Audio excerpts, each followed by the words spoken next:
Hi friends, by S classes में आपका स्वागत है। दोस्तों, आज हम पढ़ेंगे बुद्धि के मापन या परीक्षण के बारे में।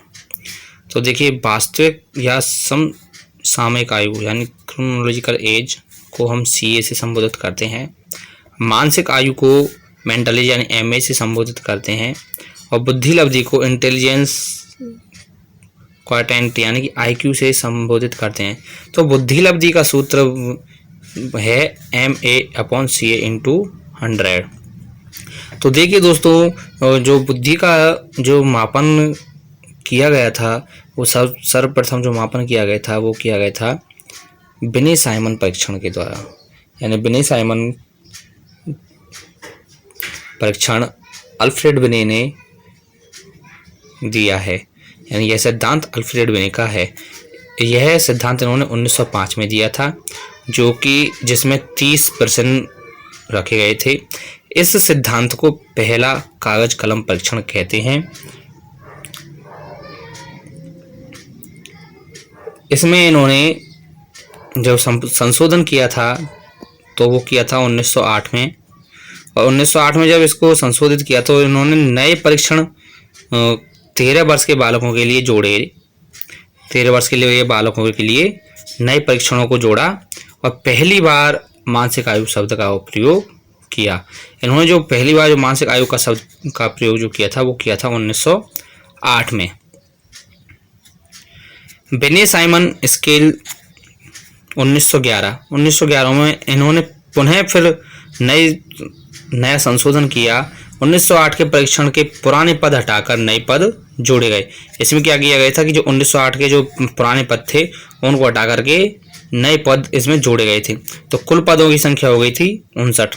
11 वर्ष के बालकों से संबंधित पदों को 12 वर्ष के बालकों के लिए रखा और 12 वर्ष के बालकों से संबंधित पदों को 15 वर्ष के बालकों के लिए रखा। 3, 4, 5 वर्ष के आयु स्तर के पदों में कोई परिवर्तन नहीं किया गया।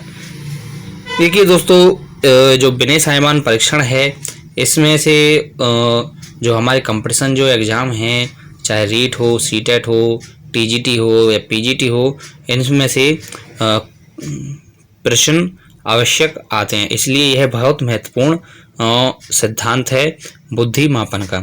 नेक्स्ट जो आता है वो आता है स्टैनफोर्ड बिने परीक्षण, जो कि दिया था ट्रमन ने और सन 1916 में इसको दिया था। तो इन्होंने सबसे पहले बुद्धि लब्धि शब्द का प्रयोग किया तथा उसमें 100 जोड़ा। जो सूत्र जो कंप्लीटली दिया था MA/CA × 100 वो दिया था टर्मन ने। तो बालकों की आयु 2 से 18 वर्ष यानी सामान्य बुद्धि का इन्होंने मापन किया गया था। 2 से 18 वर्ष के बालकों की आयु का इन्होंने क्या किया गया था, जब मापन किया था तो इन्होंने सामान्य बुद्धि का इसमें मापन किया।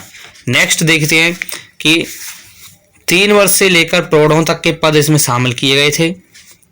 3 से 10 वर्ष के प्रत्येक वर्ष के लिए 6 पद निर्धारित किए गए थे। इसमें कुल पदों की संख्या थी 90। कितने पदों की संख्या थी? 90। 1937 में ट्रमन तथा मॉरिल द्वारा संशोधित किया गया। 1937 में ट्रमन तथा मॉरिल द्वारा इसे संशोधित किया गया। इसमें L तथा M पद जोड़े हैं, जो कि किससे थे? अशाब्दिक परीक्षणों से संबंधित थे। प्रौढ़ों की बुद्धि मापने के लिए 129 पद निर्धारित किए गए थे। 1960 में पुनः संशोधित किया गया था इस सिद्धांत को, जिसमें बुद्धि लब्धि विसर्जन शब्द का प्रयोग किया गया था। भारतीय अनुकूलन व संशोधन 1960 में किया गया था, जो कि इलाहाबाद ब्यूरो के डॉक्टर SK कुलश्रेष्ठ के द्वारा किया गया था। इसे हम भारतीय हिंदी अनुकूलन भी बोलते हैं। नेक्स्ट आता है bachelor value test. Bachelor value test यानी यह परीक्षण स्टैनफोर्ड बिने परीक्षण के दोषों को दूर करने के लिए किया गया। इसमें प्रौढ़ व्यक्तियों के लिए अधिक उपयुक्त है। यह जो टेस्ट है वह प्रौढ़ व्यक्तियों के लिए अधिक उपयुक्त है। अब देखते हैं बुद्धि परीक्षणों का वर्गीकरण। इनको 2 भागों में बांटा गया था, व्यक्तिगत और सामूहिक। व्यक्तिगत शाब्दिक परीक्षण और व्यक्तिगत अशाब्दिक परीक्षण। सामूहिक में सामूहिक शाब्दिक परीक्षण और सामूहिक अशाब्दिक परीक्षण। अब देखिए, व्यक्तिगत बुद्धि परीक्षण यानी एक समय में एक व्यक्ति पर किया जाने वाला परीक्षण जो होता है वो व्यक्तिगत बुद्धि परीक्षण होता है। व्यक्तिगत शाब्दिक परीक्षण यानी भाषाई ज्ञान वाले या पढ़े लिखे व्यक्तियों के लिए यह उपयुक्त होता है। इसमें परीक्षण किए ये जो परीक्षण है इसमें बिने साइमन बुद्धि मापनी और स्टैनफोर्ड बिने साइमन मानक्रम और टर्मन मॉरल मापनी का उपयोग किया जाता है। नेक्स्ट जो है व्यक्तिगत अशाब्दिक परीक्षण। व्यक्तिगत अशाब्दिक परीक्षण इसमें क्या है, जिन व्यक्तियों को भाषाई ज्ञान नहीं है या निरक्षर हैं या किसी शारीरिक अक्षमता से पीड़ित हैं, यानी ऐसे व्यक्ति जो भाषाई ज्ञान में असमर्थ हों, निरक्षर हों या फिर किसी भी शारीरिक अक्षमता से पीड़ित हों, यह उन व्यक्तियों में किया जाता है। इन परीक्षणों में मापन चित्रों, मूर्त वस्तुओं तथा ज्यामितीय आकृतियों के द्वारा किया जाता है। इसमें क्या किया जाता है कि चित्रों का उपयोग किया जाता है, मूर्त वस्तुओं या फिर ज्यामितीय आकृतियों का इसमें प्रयोग किया जाता है।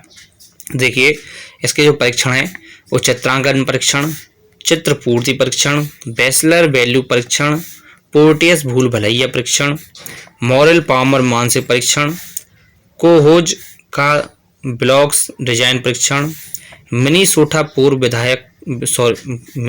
पूर्व विद्यालय परीक्षण और जैसिल का विकास सूची परीक्षण इसमें शामिल किए जाते हैं। नेक्स्ट आता है सामूहिक बुद्धि परीक्षण। अब सामूहिक बुद्धि परीक्षण देखिए, सामूहिक शाब्दिक बुद्धि परीक्षण और सामूहिक अशाब्दिक बुद्धि परीक्षण। अब शाब्दिक जो बुद्धि परीक्षण है इसका प्रयोग प्रथम इसकी जो शुरुआत की गई थी प्रथम विश्व युद्ध यानी 1940 के बाद 1917-18 में इस परीक्षण को किया गया था। इसमें भाषाई ज्ञान, पढ़े लिखे लोगों की बुद्धि क्षमता मापने हेतु यह प्रयोग किया गया था। और देखिए इसमें शब्दों व संख्याओं पर आधारित कई प्रश्न निर्धारित समय में हल करने होते हैं। इस टेस्ट में क्या है कि जो शब्दों या संख्याओं पर आधारित जो प्रश्न हैं उनको सही समय पर यानी निर्धारित समय पर इनको हल करना होता है। इसमें देखिए परीक्षण जैसे आर्मी अल्फा टेस्ट जो कि सेना से संबंधित होता है, BPT 12 यानी भाटिया पोटेंशन टेस्ट, BPT 7 और BPT 8। अब आता है सामूहिक अशाब्दिक परीक्षण बुद्धि परीक्षण। अब देखिए यह किन व्यक्तियों के लिए, यह अनपढ़ व्यक्तियों के बुद्धि मापन के लिए होता है। ये जो टेस्ट होता है यह अनपढ़ व्यक्तियों के बुद्धि के मापन के लिए होता है। इसमें आर्मी बीटा परीक्षण तथा शिकागो क्रियात्मक परीक्षण शामिल होते हैं। इसके अलावा इसमें Terman group of mental maturity, Anderson बुद्धि परीक्षण, डॉक्टर सोहन लाल का समूह बुद्धि परीक्षण, प्रयाग मेहता का सामान्य बुद्धि परीक्षण उपयोग में लाया जाता है। अब देखते हैं नेक्स्ट निष्पादन परीक्षण। निष्पादन परीक्षण जो किया था वो किया था हेली ने 1911 में, यानी प्रसिद्ध बिने साइमन स्केल के नाम से इस परीक्षण को इन्होंने किया था। वह परीक्षण जिसमें भाषा का प्रयोग केवल सूचना प्राप्त करने के लिए, किसके लिए, सूचना प्राप्त करने के लिए किया जाता है। सभी सूचनाएं संकेत द्वारा दी जाती हैं, यानी कि सूचनाओं का कुछ ना कुछ कोड इनमें रखा जाता है। विश्लेषण के माध्यम से बुद्धि तथा कार्य करने की योग्यता का अध्ययन इसमें किया जाता है। अब देखते हैं हम टर्मन व मॉरल का वर्गीकरण। यह बहुत ही महत्वपूर्ण और बहुत ही ज़्यादा इम्पोर्टेंस रखता है एग्जामों में, क्योंकि इसमें से भी बहुत बार इस वर्गीकरण में से क्वेश्चन पूछे गए हैं। देखिए जी बुद्धि लब्धि है और इनमें व्यक्तियों की श्रेणी, ठीक है। 0 से 25 जो बुद्धि लब्धि है वह वज्र, मूर्ख या जड़ बुद्धि वाले या जिसको हम इडियट कहते हैं उन व्यक्तियों की वो व्यक्ति इसमें आते हैं। 25 से 50 या 25 से 49 में मूर्ख बुद्धि वाले आते हैं। 50 से 60 या 59 में उदासीन बुद्धि वाले। 60 से 70 या 60 से 69 में बुद्धू या अल्प बुद्धि वाले। 70-80 या 70 से 70-79 में हीन या सीमांत दोषयुक्त या क्षीण बुद्धि वाले व्यक्ति आते हैं। 80-90 में 80-90 या 80-89 में औसत से नीचे या मंद बुद्धि या पिछड़े व्यक्ति आते हैं, यानी पिछड़ी बुद्धि वाले व्यक्ति इसमें आते हैं। 90 से 110 या 90 से 109 में औसत या सामान्य बुद्धि वाले आते हैं। पहले भी पूछा जा चुका है कि औसत बुद्धि वाले व्यक्तियों की जो बुद्धि लब्धि होती है वो कितनी होती है, 90 से 110।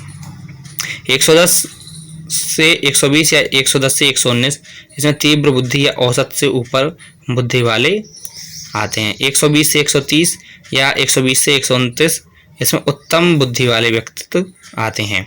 130 से 140 या 130 से 139 में प्रखर बुद्धि या अति उत्तम बुद्धि वाले व्यक्तित्व आते हैं।